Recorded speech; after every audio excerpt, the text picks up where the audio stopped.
الحقونا الحقونا يا جماعه، نادي الزمالك بيبيع عياله، قصدي نادي الزمالك بيبيع لعيبته يا جماعه عشان خاطر يقدر يصرف على الفريق وكمان المدرب بتاعهم، والازمه بتاعت الافلاس الغريبه جدا.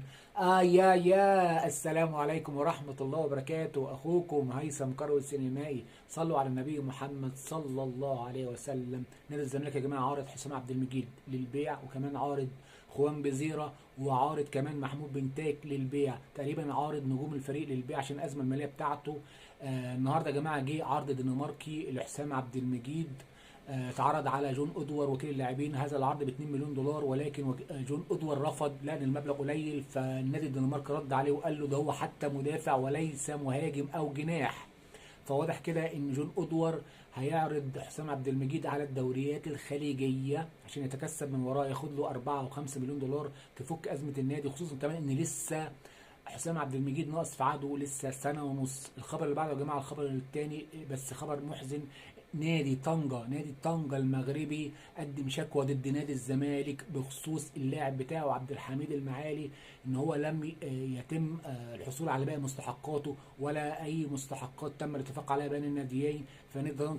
نادي طنجة المغربي قضى نادي الزمالك في الاتحاد الدولي لكرة القدم ودي شكوى جديدة للأسف ضد نادي الزمالك كالعادة. الله يكون في عونهم بصراحة. إضافة الخبر اللي بعده، كابتن حسين لبيب قدم استقالته هو وكافة أعضاء مجلس إدارة نادي الزمالك، ولكن الكابتن أشرف صبحي رفض هذا الأمر تماما ورجعهم عن هذه القصة عشان خاطر إن هو كده كأنه بيتنصل من المسؤولية أو بيسيب المركب وهي غرقانة، وده ما ينفعش خالص في نادي الزمالك. الخبر اللي بعده يا جماعه طبعا حاجات بقى خاصه بالنادي الاهلي. اللاعب محمود الجزار واضح ان هو مضى عقد 3 سنين مع النادي الاهلي، وقت ما كان كابتن محمد يوسف موجود مضى عقد مع النادي الاهلي 3 سنين مدافع الفريق.